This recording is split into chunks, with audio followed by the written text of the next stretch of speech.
How many examples have we seen of this in recent times from your analysis of the aviation disasters? There's probably a dozen, all told. The German authorities didn't hide what happened there. He was a little insane. But we've had the case of Egypt Air out of New York where the pilot crashed the airplane deliberately and the Egyptian government refused to accept that. Fresh details of the transcript are emerging describing what exactly was said in the final desperate, agonizing seconds before the inferno consumed 260 souls. To appreciate what we're talking about, we really need a map and a timeline, but put simply, Flight 171 had 32 seconds from liftoff to disaster, and during that period, longer than half a minute, more was said than simply, "Did you turn off the switches?" I got nightmares in my head, I fear. Thoughts build up until I can't feel. My mind fills up into a creature, and it haunts me somewhere much deeper. I got nightmares in my head, I fear. Hello and welcome to True Crime Rocket Science. Look, I don't know how airplane crash investigations typically unfold, the finer details of it beyond preliminary and final reports.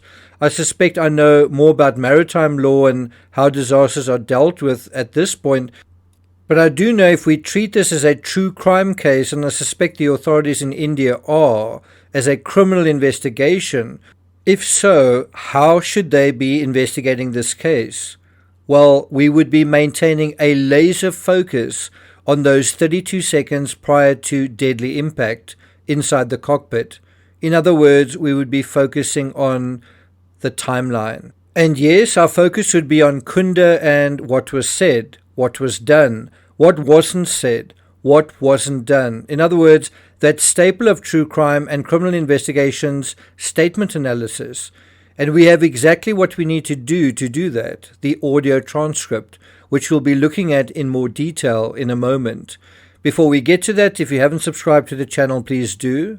By the way, for those interested in the Chris Watts case, we'll be doing a really interesting timeline review dealing with the events that played out 7 years ago at this time up until the horrible events in mid-August 2018, so look out for that. If you're finding this analysis worthwhile, please do hit the thanks button. Thank you very much to Titania Lords for this wonderful contribution. Thank you so much, and let's get started. Now, in this analysis, besides examining the statements, I also want to examine two other aspects. Number one, how does a pilot, or more particularly a saboteur, react to their own work in situ? How do they appear? What is their demeanor immediately prior to disaster? We'll examine that, and we'll conclude by asking, what can the airline industry do to prevent these types of incidents from happening in the future? I don't know what you think about it, but I fly quite often and I'm pretty concerned. I'd like to know the answer to that question. So anyway, let's begin by looking at aspects in the audio transcript that are being released now for the first time. According to the standard, quote, the captain of the Air India flight which crashed in Ahmedabad, killing 260 people, told his co-pilot, "The plane is in your hands," before takeoff. Wow, the plane is in your hands. You can imagine if the panic and speed of unfolding chaos had just completely overwhelmed the co-pilot. These could effectively have been virtually the last words uttered in the cockpit. These words, taken in isolation, could imply, if you think about it, could imply that the junior pilot had made the whole mess. He had just made a mess of takeoff. Now, something else to note, and something I certainly learned while I was doing this research, was although the plane may have been in the co-pilot's hands, the cutoff switches were, it seems, under the fingers of the captain. Now, you might say, yeah, well, I knew that, but did you know which of the two switches was activated first, and on which side of the aircraft was the person who activated that switch sitting? Now, one can imagine as the co-pilot goosed the throttle, the plane tilts back, that there was a quick surreptitious motion that could easily be missed as the jets bellowed their throaty roar and Dreamliner reached 207 miles an hour, and lifted into the air. And then when the plane was nicely up in the air, floating upward on track. Suddenly, that last bit of fuel is gone. The co-pilot suddenly notices something's wrong and he starts looking around him. Back to the standard. Now, fresh details of the interactions between the two pilots have emerged through two Western sources familiar with the contents of recordings taken from the plane's black boxes that shed more light on what might have happened and which pilot asked why the switches had been turned off. The one source was the Wall Street Journal. This appears to be the other source. The sources told the Corriere della Sera that Captain Sumit Sabharwal entrusted his first officer Clive Kunder with the plane before takeoff. The sources said it was not unusual for the captain of a flight to yield the controls to a first officer during takeoff. But that's not the critical insight we want. This is. The outlet reports that Mr. Kunder was unconvinced. This is by the captain's answer, by Sabharwal's answer, and asked the same question several more times over a further 6 seconds. Think of it, 6 seconds. A lot is happening in those 6 seconds. Instead of the plane going up, it's going down. Instead of it picking up speed and gaining momentum, it's losing speed, losing momentum. Instead of rising above the buildings below, it's drifting down to an inevitable end result. The co-pilot is panicking and desperate and looking around and basically interrogating his captain repeatedly, quickly and repeatedly. The captain doesn't seem to be doing anything to help. He knows the damage is done. The aircraft, meanwhile, is trying to right itself. And this part, I really learned something in, that the aircraft was probably doing the most compared to the pilots arguing amongst themselves, frantically arguing. Well, certainly the one doing the arguing, the other one not really doing much, kind of inert. And the plane is trying to extricate itself from this sudden human-induced emergency. And so a few things are happening. 8 seconds after liftoff, a small propeller appears under the fuselage. It deploys automatically, just trying to assist the aircraft during this critical takeoff period. We'll have a look at this. Although it's a nifty accessory, it's nowhere near enough. What the image shows from the report, the fact that the aircraft has just taken off, it's still over the runway, and the emergency propeller, also known as a RAT, has already deployed. This shows that virtually on takeoff, the switches were moved, basically crippling the craft exactly when it needed the maximum amount of fuel. Do you want to know exactly how long it took after the plane took off for those switches to be flicked? Are you sure you want to hear this? It took 3 seconds, and you can count those out. 1, 2, 3. And this was such a fatal move at a critical time that the plane was gone, hundreds dead less than half a minute later. And of course, that was the plan.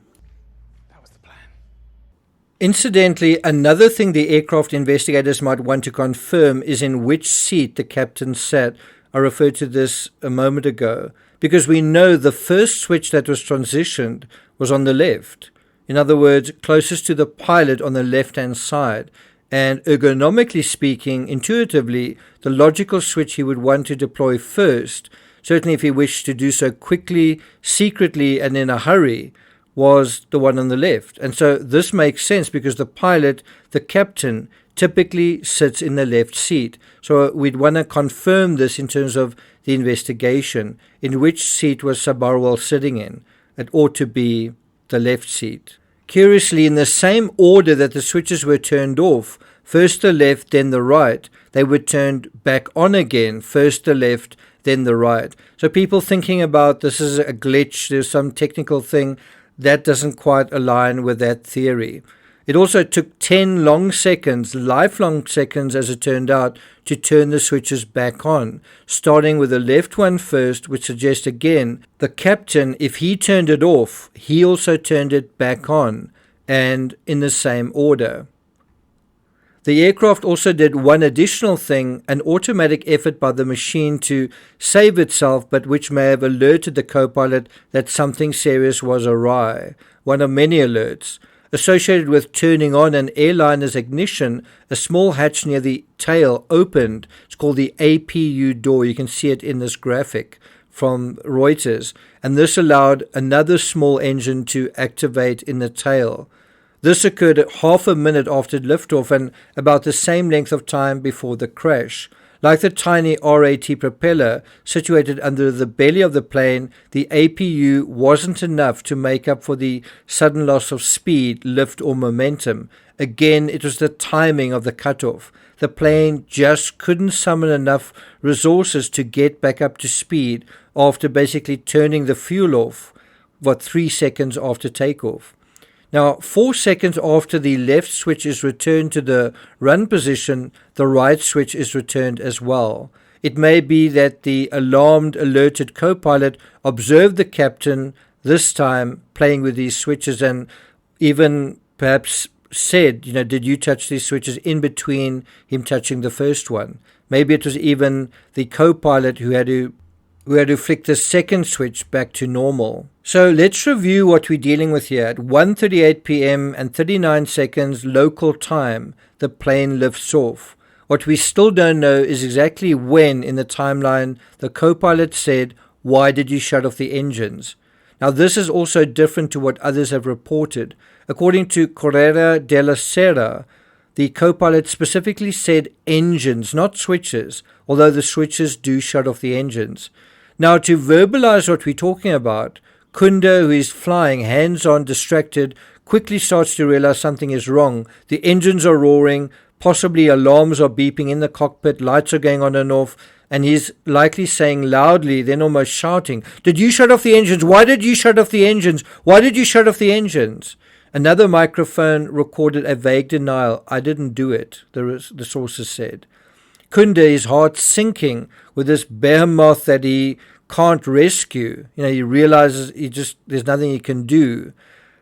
We still don't have any confirmation that it was Kunda who sent the urgent Mayday message, but if I had to guess, I would say this was the co-pilot's final effort to just try to do something. Now, put the captain's last words together and you have, "The plane is in your hands, I didn't do it."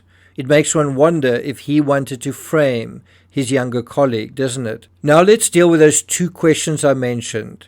Is there any way to prevent this from happening in future? Well, how? Is there any way that the companies, the airline companies, and Boeing and Airbus can put in a fail-safe measure to prevent this sort of action by the captain? I've been saying all along there should be a camera, a closed-loop thing that only lasts for 30 minutes, but records the final 30 minutes of any flight. Well, maybe the final 30 minutes and the first 30 minutes. Maybe they can also have AI or something that can neutralize any action that is taken in the first 10 seconds. Obviously, turning these switches off can be useful in a fire type situation, which I guess could happen during takeoff. Now, to be clear, US officials believe the captain of the Air India plane may have cut off the aircraft's fuel supply. The AAIB report said it remains unclear whether the switches were moved accidentally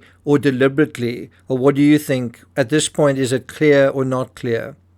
Now, coming back to the question of how a person may react if they are the saboteur, this scene in the movie Batman Begins comes to mind. Well, you can't stop this train.